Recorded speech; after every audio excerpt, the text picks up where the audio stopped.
So my name is Alice Adams, and I am the REI USA rep for Arizona. I've been in real estate since 2005, so the market was much like it is today, very busy, inventory was low, and I hopped in and started working with investors right away. I was 24 and my friends weren't quite at the age to be buying properties, and so I would ask the other agents in the office, what do you have that I can work? And of course, they gave me their lower dollar leads, which I quickly found out were investors, and just took up on that path. I thought, man, if I can figure this out, I can sell them lots of houses and I don't have to haul them around in the back of my vehicle. So pretty much the same process we learn as wholesalers. In the beginning, how do I evaluate this deal? How do I estimate the repairs? How do I package it up where it makes it easy for that investor to pull the trigger and close the deal? So that was kind of how I got my start and went into wholesaling some myself, onto wholesaling, which is doing the major repairs so the house will qualify for a loan, and then full on fix and flips. And that was all in Tennessee. In 2017, I come out here to Phoenix, Arizona to work for a nationwide education company and help other investors, a lot of newer investors, figure out their path and how to get out of their 9-to-5 rat race. So hopefully I can share some information that will help you be able to work with agents to do more deals this year. I know a lot of investors, particularly wholesalers, even some fix and flippers, think that there's no deals on the MLS. It's not worth checking out.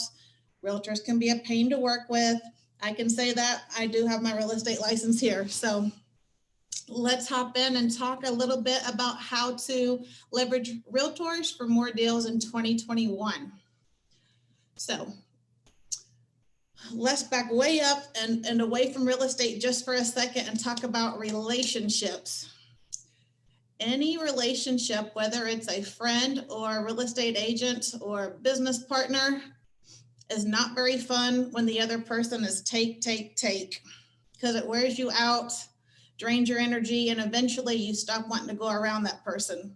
They're not giving anything back and not providing value to you. They're draining you. So that relationship is typically very short-lived. So I want to get the mindset that we want to be able to give back, and what are some ways that we can do that for an agent so it's a reciprocal relationship. A book that you might want to check out if you haven't read it is The Go-Giver by Bob Berg and John Mann.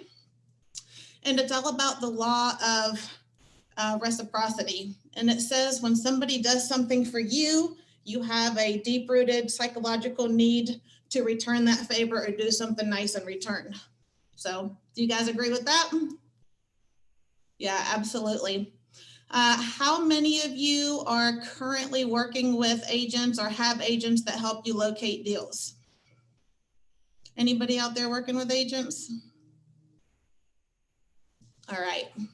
So someone once said, to be interesting, you must be interested. Now, what that means is we need to be interested in how we can help them, how we can provide value to them, and who are these agents that we're looking for. I know there's thousands of agents in most markets. There's a whole lot here in Phoenix. And typically, we're not looking for the biggest and baddest and busiest agent. Initially, you might think that way. Hey, they know the market. They're extra busy. I see their billboards. I see their marketing. But a lot of times they are too busy to be able to spend the time with investors, unless they have an investor division. But typically you want someone that's familiar with an area, but you may be able to create more of a relationship. Some of the mega agents are super busy.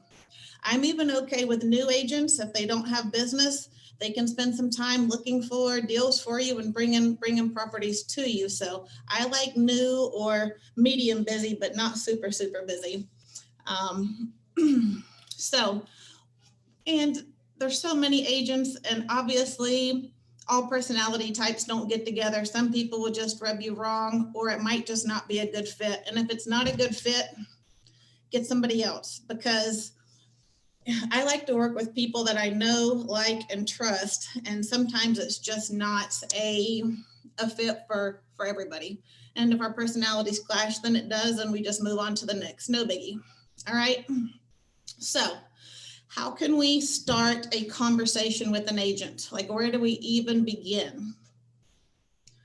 So, tell me which one you think is going to have a better response.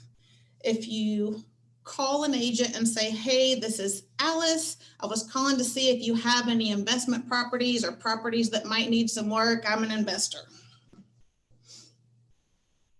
How many calls do you think the agents get like that every week? Hey, what do you have for me? Do you have any properties that need work? They get a lot. And usually it's annoying and they don't give you much time and try to get off the phone.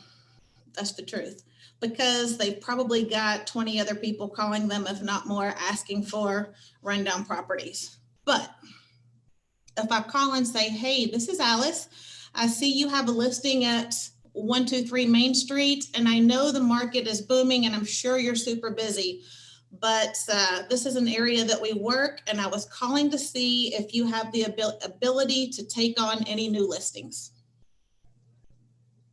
What do you think their response is going to be to you? I don't care how busy they are. They're always going to answer, absolutely, I've got time. And so my response then is, okay, well, great. I'm an investor in the area, and we do a lot of marketing direct to sellers. And some of those properties are not a good fit for our company. You know, we buy some of them that need work so we can keep them in our portfolio or fix them up.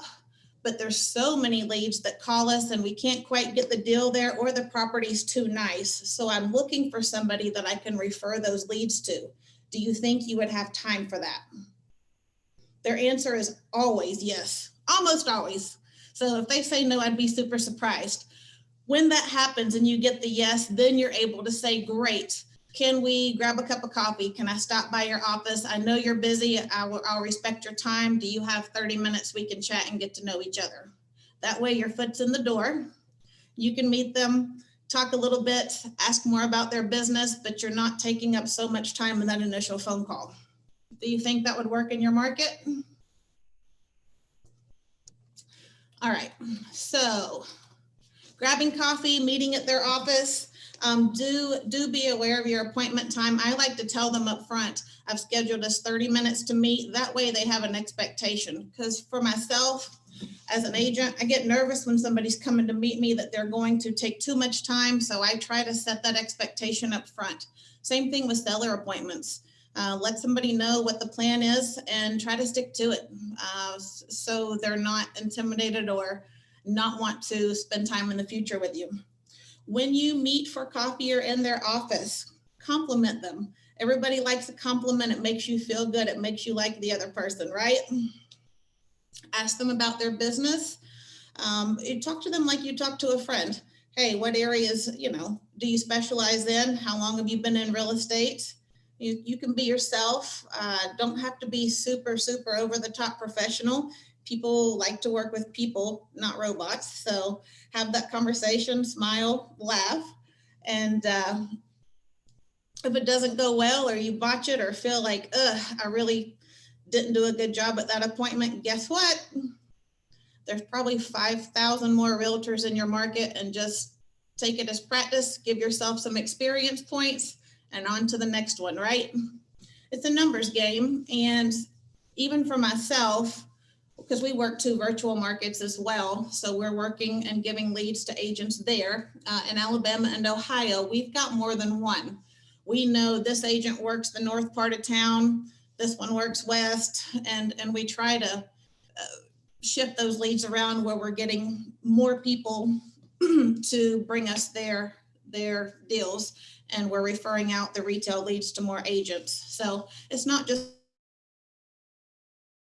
anyway, and there's plenty of agents that are going to be interested and open to working with you. All right, so if you're a new investor or you're new at this and you're feeling nervous about what to say, this is a common question we get from a lot of the new investors that I've worked with over the last 5 years. Oh my gosh, I don't know what to say. It's a realtor, they're a professional. They might say something I don't understand. So if it were me to give yourself that extra boost of confidence, I would find one little area. Maybe it's the area you live in, and figure out an area that you like, a few details about it. Maybe there's a new interstate going in, maybe there's a new school, just something to talk about, a little bit of details on that area. And when they ask you, hey, what area do you want to invest in? You can talk about that. Hey, I like this one, familiar with it and these properties, but tell me, maybe you have some advice. Obviously, you're in real estate every day and you may know some things I don't. What areas do you think would be good to invest in? So anytime somebody asks you a question and you don't know how to fully answer, you can turn that question back around and let them answer. Let them answer their own question. Most real estate agents like to share their knowledge and give you some of their advice as well. So let's see. If you're just starting out, you're probably starting out as a wholesaler. Maybe you come into real estate and you have money to take on a fix and flip. Even still, I recommend starting out wholesaling. That way you're able to gain a knowledge of the market, and any deal that is good enough for you to take on as a fix and flip, you should have interest as a wholesale deal. It'll help you confirm, hey, this is a good deal. I pushed it out to the other cash buyers and I've got a lot of interest. You know, you're able to grow your list, and you can still take it down yourself. Nobody says you have to assign that contract. So and I never present myself as, hey, I'm a wholesaler.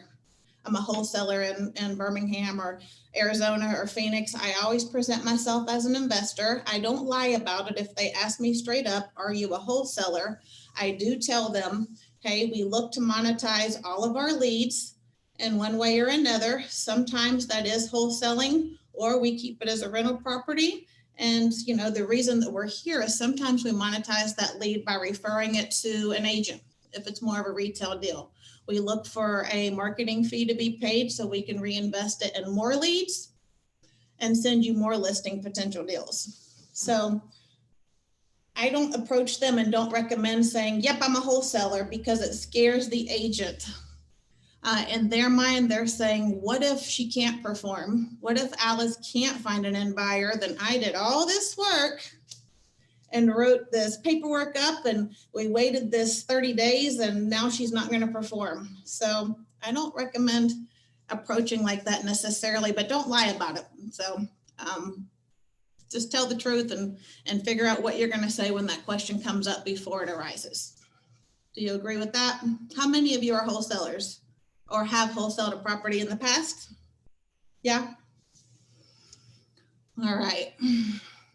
My very first wholesale deal, I actually was the agent on the property, and the bank was trying to take their house the week before Christmas. And I couldn't find any of my cash buyers to take it.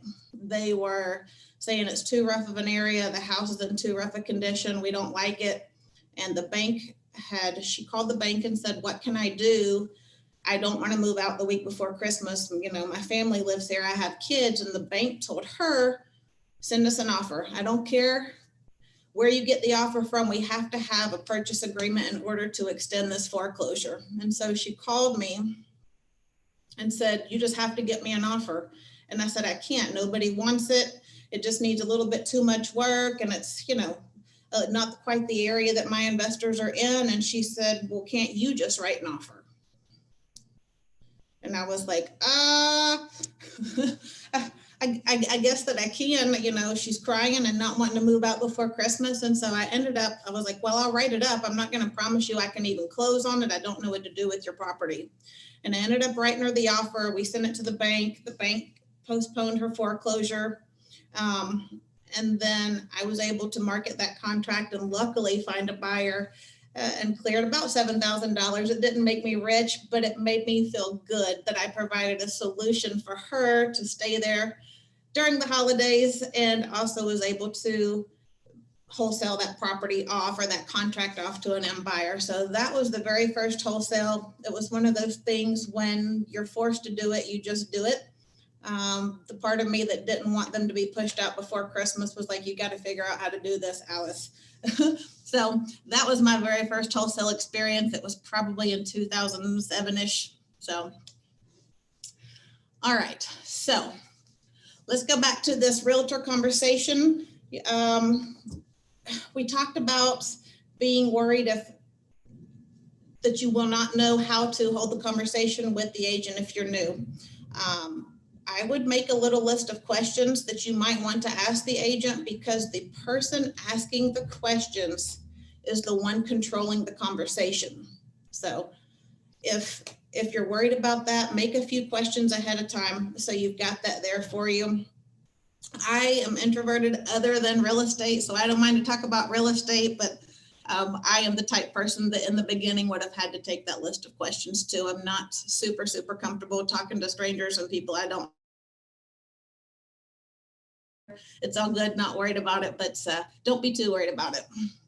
All right, so let's talk about once you have started that relationship with the real estate agent, how can you leverage them for more seller leads? Or what can you have them do to help increase the chance of you getting potential deals? So one of my favorite ways is to have them set up the automated searches on the MLS using keywords. And so they can look for these keywords in the public remarks, and you would use words that would indicate the property may be distressed or needs work. Those words could be TLC, handyman, foundation, cash, damage. Like there's hundreds of them. And actually it's a good conversation because sometimes you'll hear stuff you haven't thought of. Structural, all sorts of words like that. So we have keyword searches set up, and they come to the email every day. And that's our first step in the morning when we get going. Let me look through the properties that have listed that might need work that we could make an offer on. And that's our daily habit to make sure none of those deals slip through the cracks. And secondly, you can have a search set up for properties that are back on market. What does that mean? Back on market means that the seller was under contract, all ready to close, and something happened. Maybe it failed inspection, maybe the buyer's financing fell through, but some of it's really bad timing. Sometimes the seller's packed up their whole house and is waiting for that to close so they can buy their next house, and it falls through last minute, and it's heartbreaking.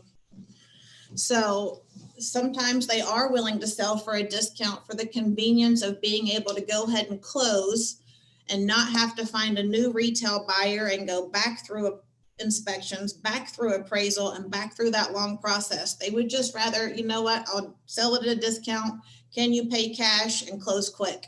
So back on market is a great search to save. You can also, let's see, I got another one over here.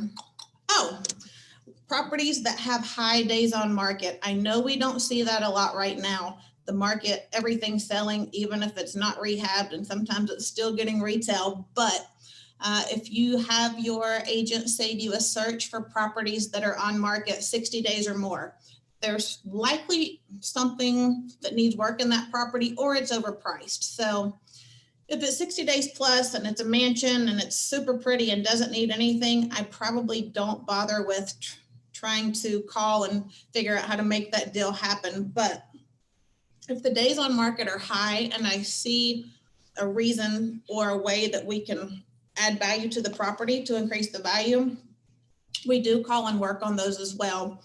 I don't know if you've had the same experience as me, but if you've ever bought a new car and decided to sell your old car, and you're showing it to people, meeting them, letting them drive it, it's not selling, it's not selling, not selling. At some point, somebody comes and offers you less than you really wanted, but you're so sick of meeting people and trying to get your vehicle sold that you just take that lesser amount. Like, I'm just tired of the process. I'm ready to move on. And the same thing is true for housing as well. Somebody's trying to sell a house and it's having showing after showing. They're cleaning up the house and having to leave for showings, and it's not selling. At some point, it's like, okay, what gives? Just get me out of this house so I can get on to Florida to be closer to my kids or grandkids or whatever their goal is. I want to get on the road and get in an RV. And I just want to be done with this house. So we had one like that here recently. The sheetrock on the house, they didn't do a good job. It wasn't even an old house, but all the ceilings had lines in them where they didn't tape the sheetrock well. And the house was only about 14 years old. But every room needed work, and mostly cosmetic, but they couldn't sell it. They couldn't sell it because it looked like a lot of work and it didn't look good. Retail buyers were worried that it was structural. We knew that it was a tape job, but they said, I'm just tired. I'm tired of cleaning up. I'm tired of taking my dogs and my kids and leaving my house. I'm tired of last minute showings, and I just give me a cash offer, something that'll work. So it does happen. You may have to do follow-up. The money is in the follow-up. The deals are in the follow-up. Only 15% of our deals do we get in the first 30 days. So you've got to find out some way to automate that, or make sure that you're remembering to touch base and check in. And it doesn't have to be a hard sell every time you're checking in with that seller or with that agent. Maybe the agent has an ugly listing and the seller just isn't that motivated the first time you talk. But when you follow up, and I'm just checking in, seeing, how's the sale of this property going? Have you had many more showings? What's the feedback look like? Why do you think it hasn't sold? The agents are typically pretty forthcoming. Well, it hasn't sold because they smoke in it. Hasn't sold because the neighbor's dog barks all the time for every showing and everyone complains about it. So we do like to talk to the agent and find out what their opinion is, why they think it hasn't sold. How many showings have they had? What was that feedback? Have they had any offers? Why wasn't the offer accepted? Why did it fail home inspection? Most of you may know this, but if you don't, once a property has a formal home inspection, that seller is required to disclose any defects in that home inspection to any future buyer. So that's a pretty tough one sometimes, because the home inspectors can dig pretty good and give you a pretty long list, but technically by law, whatever is discovered in that home inspection is supposed to be disclosed to future buyers. And sometimes it's not good things. So that may be a way in also. All right, so I want to know, do you guys know who pays the agent if they bring you a deal? How's that agent get paid? If the property is listed on the MLS, then the seller has already agreed to pay that agent. And when the list agent puts it on the MLS, they are agreeing to split that commission with the buyer's agent. Or if you're working directly with the list agent, they're able to keep both parts of that. Yep, that's right, Renee. All right, so what happens if the realtor just runs across a property and it's not listed, but they still bring it to you? So it's not listed, they found something off market, it was a friend of a friend, but they know that you fix up houses. Who pays that agent for bringing you the deal if that happens? It's a conversation you're going to have with them. And depending on the funds that are there, sometimes we can pay them the whole 3%. If it's super tight, so we have negotiated more of a bird dog type fee, or a smaller fee that may not be the full 2.5% or 3%. But if they're bringing you an off-market property, then you'll need to have that open discussion with them. And we want to pay agents, we do, because we want them to be happy. Like, man, Alice really hooked me up. She paid me the full 3%, and I definitely want to bring her more properties.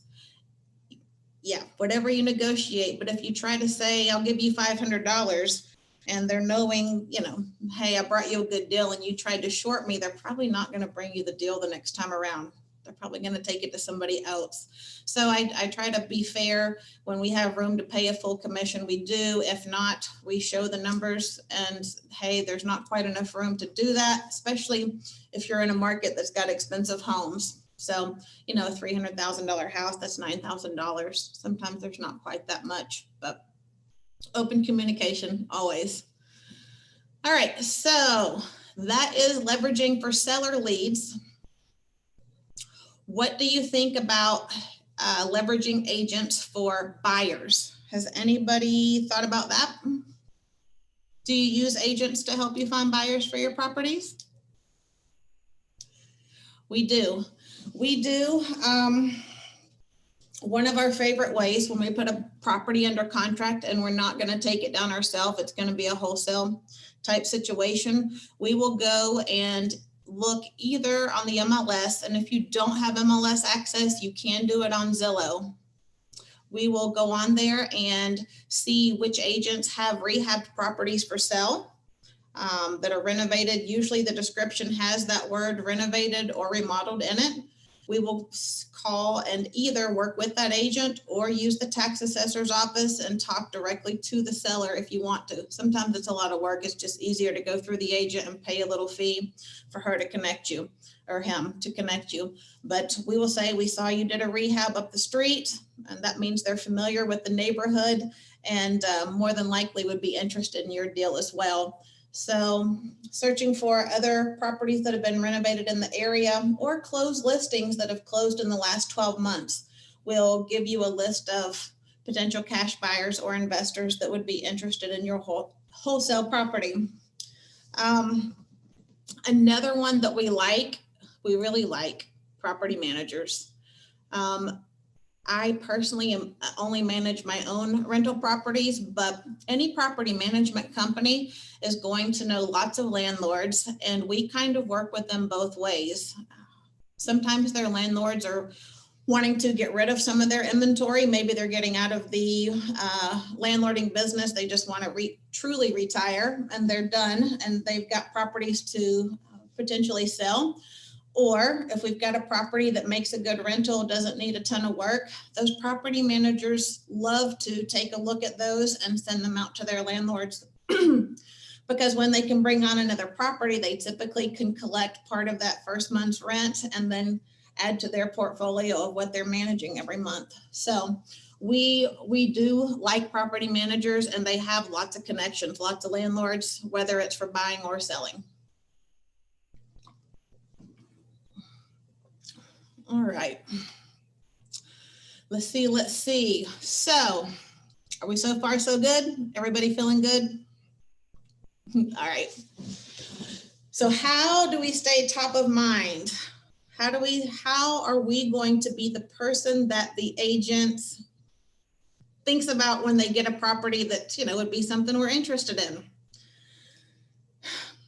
It's really, really hard to be friends with somebody that you never see and never hear from. Now, I know we all have best friends that we can go 5 years without talking to and pick up the phone and we're still best friends. But at some point, you had to have seen each other or talked on a regular basis and established the foundation of your friendship, of the connection of the relationship.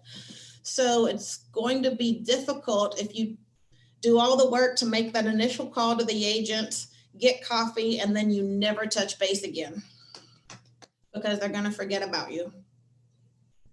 So for us, one of the ways to help stay in touch would be to automate some of this.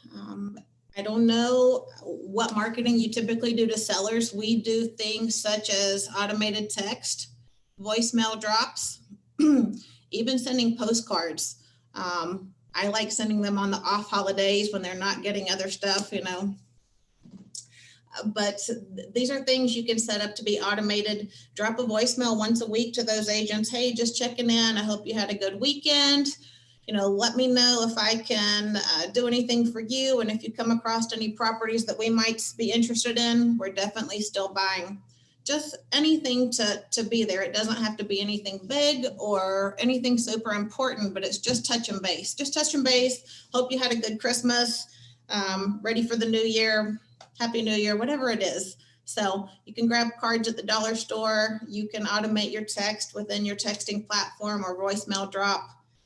You can set up your emails just to do a quick automated email to them, and then maybe a couple times a month actually pick up the phone and say hi and have a real conversation. But depending on how many agents you're talking to, if you've got 50, if you've done a good enough job and have 50, it'd be hard to make 50 phone calls a week. So you'll have to spread it out and automate some of that. All right, let me see what we're doing time-wise. 12:30. All right, so, one more thing I forgot to tell you. We're talking all about staying in touch with agents, how we can automate that. When you do a deal with an agent, send a thank you card. I don't care if it's a $10 Starbucks gift card with a thank you, we appreciate your hard work. I have investors that as an agent, I made hundreds of thousands of dollars for. Literally every house I could find, I knew what they were buying. And so few of them ever do anything for their agents. It's kind of sad. But I had to. One time, one of them did say, let's grab food, let's celebrate. And that was exciting. And then one time they made me cry at the closing table because they bought me a Coach purse.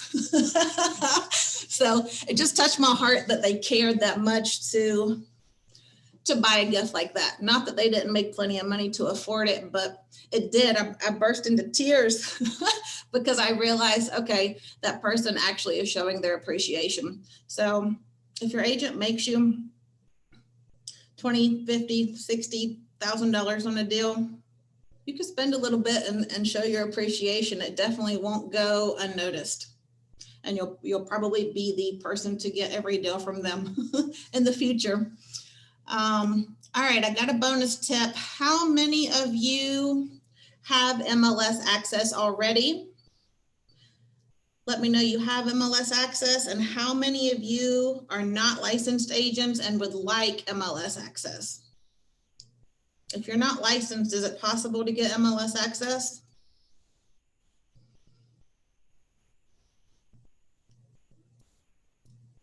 Oh, Patty's lucky. She said not licensed, but my daughter is. I do not have it. I don't have it yet. All right. So it's a little bit tricky, but there is a way to do it. You've got to get the relationship started with these agents. If you dive right in and go for the I need MLS access, they're going to, don't go that hard that quick. Most markets, I won't say every market because I don't know them, but most real estate markets allow for agents to have what is called an unlicensed assistant. That person has duties they can and can't do. They can't talk directly with the public. They can't give advice to buyers or sellers because they're not licensed, but they can do office things. They can even write up paperwork as long as the agent approves it. Afterwards, they can do marketing. They can keep your books, like accounting type things. And so if you get that relationship started, and especially after you complete a deal and everybody's happy and everybody's made money, you should be able to openly discuss the possibility of being an unlicensed assistant with that agent. One way for you to find out is to call the local realtor board and ask them, hey, I'm looking to become an unlicensed assistant. Can you tell me the process to make that happen? For me in the Knoxville, Tennessee market where I started out, it was literally just a form that was filled out between the agent you were going to work for and the unlicensed assistant. The form said, here's what you can do as an unlicensed person. Here's what you can't do. Initial here, both of you, that you understand. And give us $100 and here's your access for the year, $100. So as an agent, I wouldn't give that to somebody I didn't have a relationship with. But if it was somebody that we did business and I like them and we had a relationship, I wouldn't be as opposed to it. So don't go dive in right for it. But in Arizona here, they're a little more lenient. There are agents that can share their login, and as long as you're on their team, I haven't seen it cause an issue with the board. Don't quote me on that, but in Tennessee, if there were a login in one location and someone else logged in with the same login from a different location, a big notice would come up on the MLS and say, somebody has your info, and it would boot out the other person. And then you'd get a call from the board saying, did you give out your info? What's going on? Why are you logged in over here and over here? Like, they were super on top of it and super strict about it. Not so much here. I haven't had that experience. But you just need to check with your board and have that conversation. For the $100, you might as well sign off on it. They'll get their own login. It's not, they don't have to pay the MLS dues. They don't have to pay all the expenses that we do as agents. So hopefully that's a secret tip that will get you in there and possibly get the MLS access for you. All right, so let's see.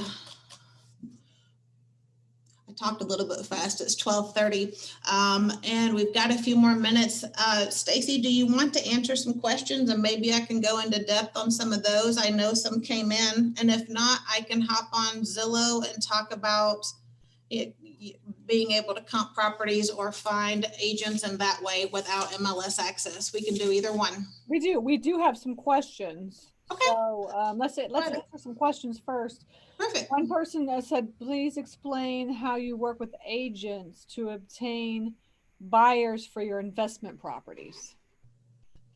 All right. So when we have a property that we are looking to move the contract typically, or even one that we fix and flipped, let's go both ways. If it's one that we're trying to wholesale the contract, we will look for properties that have been renovated in the same zip code. I use zip code. You could use a map and get it down closer in the same subdivision, depending on the area. But we find those agents and say, hey, I see that you had a listing 3 months ago at XYZ Street. It looks like it was a beautiful remodel. Are you still working with that investor? Do you think they would be interested in another opportunity? So sometimes we'll contact directly. Sometimes we just can't find a phone number, and we do go through the agent plenty of times, and they collect a little fee for making that connection. But we're looking for closed listings that are rehabbed or remodeled and contacting that agent to see if they'll connect us with whoever that was. Okay. All right. If you have any other questions, put them in the chat so we can go through them, or you can just unmute yourself if you want to. I can do gallery and we can unmute yourself. Let me see. Hang on. Gallery. If anybody wants to, turn your video on, you're more than welcome to turn your video on and chat as well. Okay. Yeah, for sure. We have a lot of agents in the group. I saw a lot of people say they have MLS access and that they're licensed. Yes. And some of them were saying we like to work with investors. So that's very cool.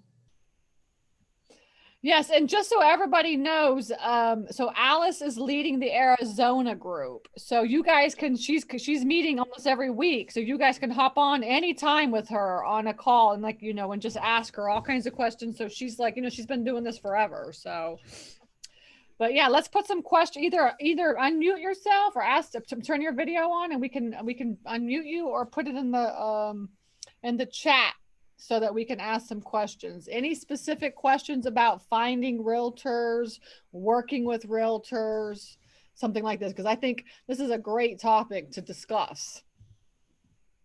Yeah, a lot of people are just feel like there's no deals, but I know a couple investors here that is their sole and only lead generation method.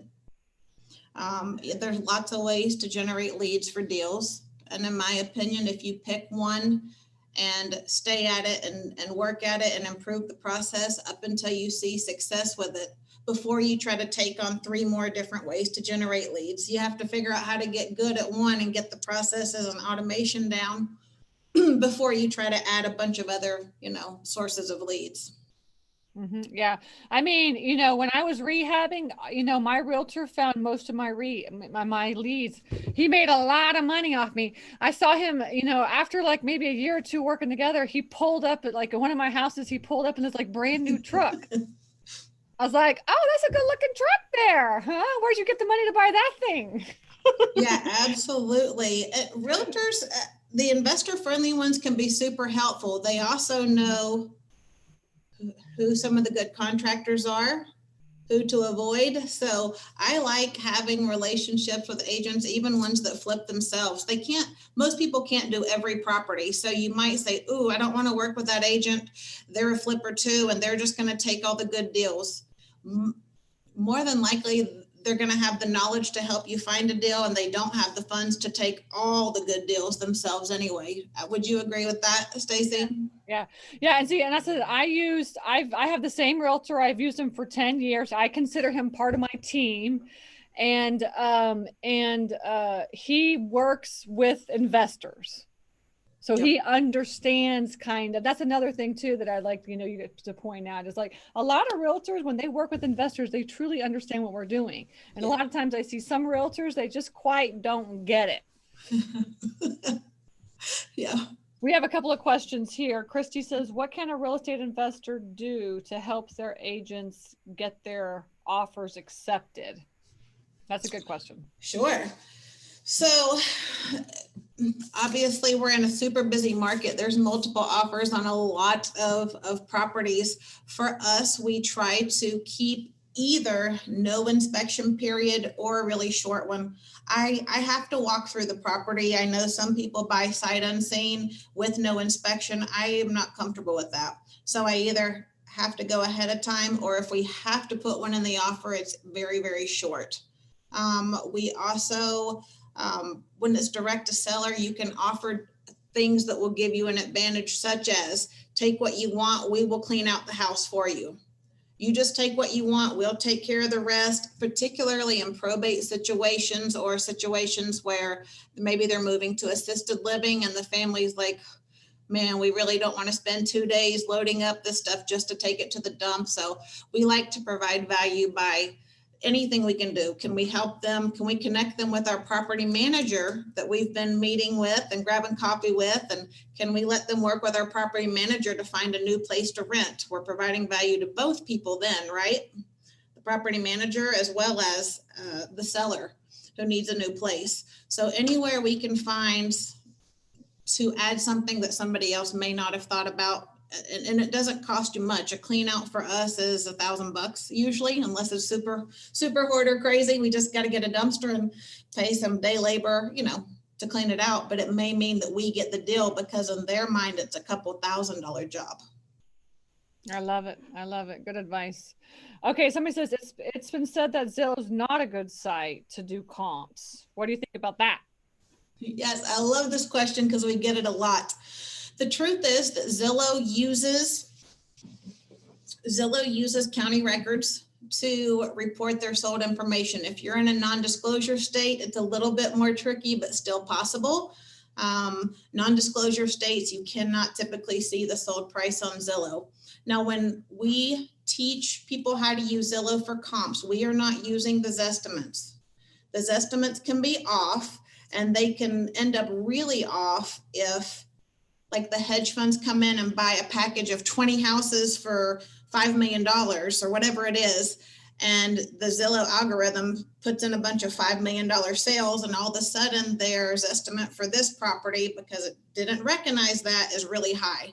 So we don't use the Zestimate, but we literally go in there, click on the yellow for solds, it's the yellow dot, and then go in and look at the last 12 months and look at the actual sales price for that property and try to find 3 that are similar, similar in square feet, location type thing. But yeah, Zestimates are kind of boo. They're pretty accurate here. The market's so busy. There's so much turnover. It keeps the number accurate, more accurate than a rural location, but they can also get off for different reasons, such as hedge funds buying large packages of property, and it records that price as individual houses, unfortunately.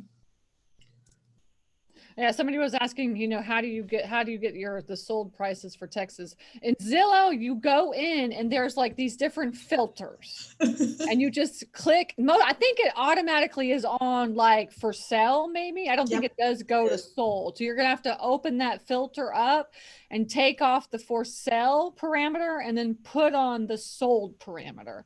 But in Zillow, you can find all of the the sold properties. Right. Just don't, what she's saying is don't look at the Zestimate. Just look at the sold properties. In the non-disclosure states, if the realtor goes in and types in the sold price, like in Texas and Utah and some of the non-disclosure states, it will post them on Zillow. Otherwise, it does show 2 dashes, and you will have to scroll down on the property to the price history. We look at the list price and we look at the time it took to sell or go under contract. If it's 30 days or so, I choose to make the assumption that it probably sold for really close to full price. That might not be the case, but probably so if it's gone within 30 days. So we are using the list price and non-disclosure markets where we can't actually see the solds, and looking at how long it was listed to determine if it probably sold for full price. And she's asking, and then this person's asking specifically for Texas. So what states are non-disclosure states? There's a handful of them. Texas is. Yeah, do you know which ones that are? Maybe Texas is non-disclosure. I don't know. It is. Yeah. Oh, is it? Okay. So Texas is non-disclosure. Okay. So she's asking, where can we get the prices for Texas? Right. So you'll go down and you'll have to go by the listing price.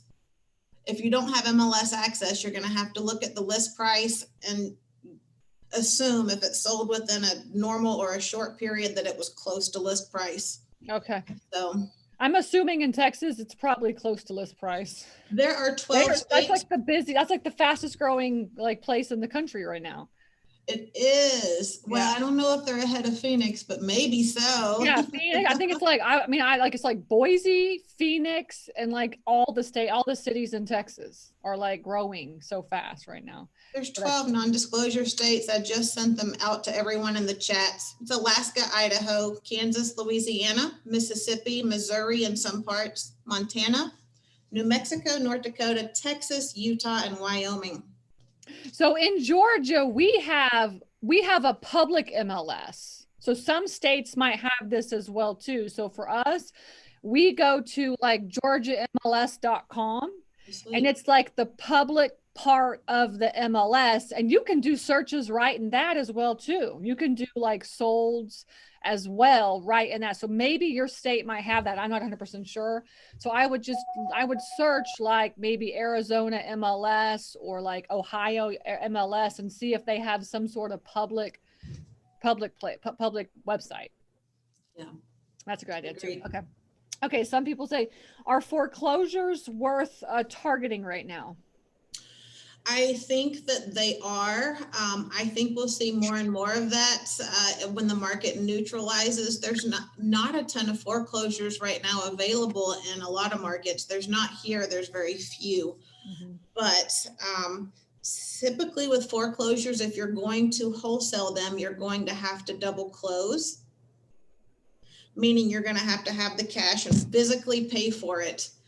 And make sure that there's not a deed restriction that says that you have to wait 90 days to resell it.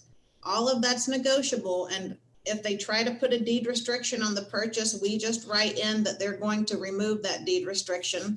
So you just have to be careful. You might want a mentor to help walk you through that process. It is possible. I think we'll see more and more of it, especially with people that have been in the haven't had to make payments because of COVID. At some point, they're going to have to either fix their loan or sell, and we may see an increase in foreclosures.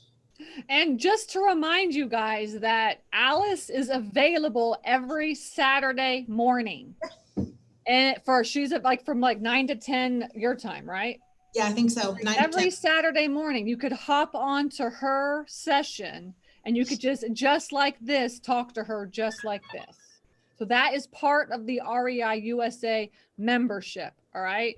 So if you can make it, come hang out with her, even though she is the Arizona supergroup leader. Who cares? You can go on to any meeting. It doesn't matter, and just hang out with her.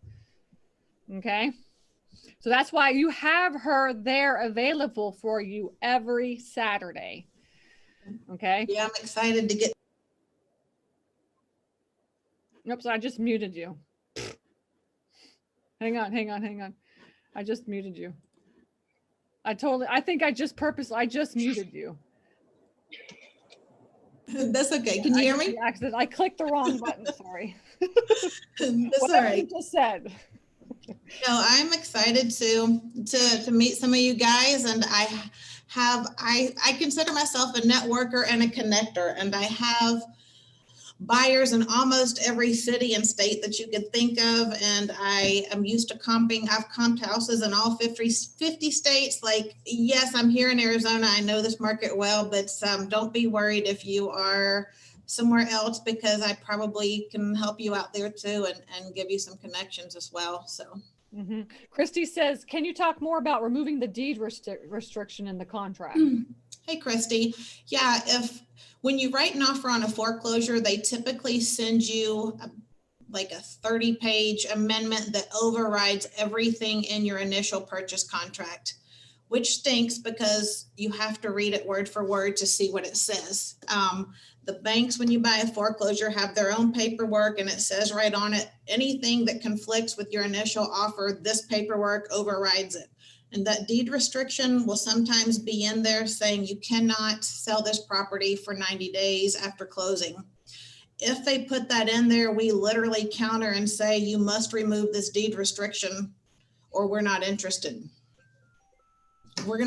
This property will be finished, fixing it up in 30 days, and we don't want to have to wait 60 days. It's not their business whether it's wholesale or fix and flipped. Anyway, I don't think it's a good rule at all. We're trying to fix up a house, solve a problem. Vacant houses are not good for the neighborhood, for your city. It's not. So we just counter and say, take that off or we're not closing. And most of the time they will. Mm-hmm. Yes. Okay, cool. Good. I love it. Okay. So I wholesale vacant land. You have a network of buyers for vacant land. A little bit. Vacant land's tougher than houses. Your buyer pool is much smaller. When we are selling houses that need work, there's a ton of fix and flippers. But when we talk about vacant land, you're really looking for builders or developers. But it is possible. They are there. It's the same process. Hey, who else has bought vacant land in this area? And the process is a little longer. There's more due diligence. You've got to check utilities and building permits and how many lots. And so rather than a 30-day close, you might be looking at 90 days to make that work. But I have a friend out of Vegas that specializes in vacant land across the country, and it is possible and is a niche that you can work. Mm-hmm. Yeah. Yeah. And also don't forget, like, as a member of REI USA, you have access to the members directory, right? And the members directory is essentially like an instant buyers list. And when they fill out their profile, it puts down if they're interested in land or not. You get to pick whichever ones that you're interested in. So make sure that you go to the members directory and you keep track of all the members, right? You can create your own spreadsheet or whatever you want to do. And then, just send them an email and say, hey, like, what are you interested in? And try to do that. So you have an instant buyers list through the members directory. Okay. That's another benefit of REI USA. Okay. Let's see. Okay. You're Sasha's, the best way, if anybody knows the best way to find and select vacant land in Georgia, please text me. Okay. So we actually have Mike McKenzie. He is our land specialist for REI USA. All he does is land. In fact, he told me he makes $100,000 a month on flipping land and owner financing land. That's amazing. All right. He is our land specialist for REI USA, and he will start meeting next month. All right. So if you are interested in land, then I would be going to that group. Yeah. Right? As I'm saying. So, that's what the whole point of REI USA is, like, whatever you guys want to learn about, don't worry, we got you covered. And then we got people like Alice that are like, look, I'll just be available on Saturday. If anybody wants to hop on and ask me a question, just hop on and let's do that as well too. Okay. So that is the whole point of REI USA. Okay. Shalisa's like, I'm gonna be in the land group. Anybody can be, you can go to any group. Now you just make sure you just register in the calendar. That's it. Okay. All right. Okay, cool. Good. Okay. Any other questions, final questions for Alice? Like I said, she's available every Saturday, 9 a.m. Mountain Time for her group. All right. She's Arizona group, so whether or not are interested in Arizona or not, you can always just go hang out with her. Okay. Yep. Okay, good. Any final thoughts? No, I'm super excited. I'm super excited for being on the front end of this, and everybody here. I feel like I can learn something from each of you as well as help you move forward. So hope to see you on at least one of the Saturdays coming up, and grab your coffee and we can chat, and it can be, informal, and when we can be friends. So I'm excited to meet you guys and hope you enjoy the rest of this seminar this weekend. I love it. Thank you. And I appreciate you stepping up and helping us out. I'm telling you, you're going to be huge. Yeah, everybody's going to love it.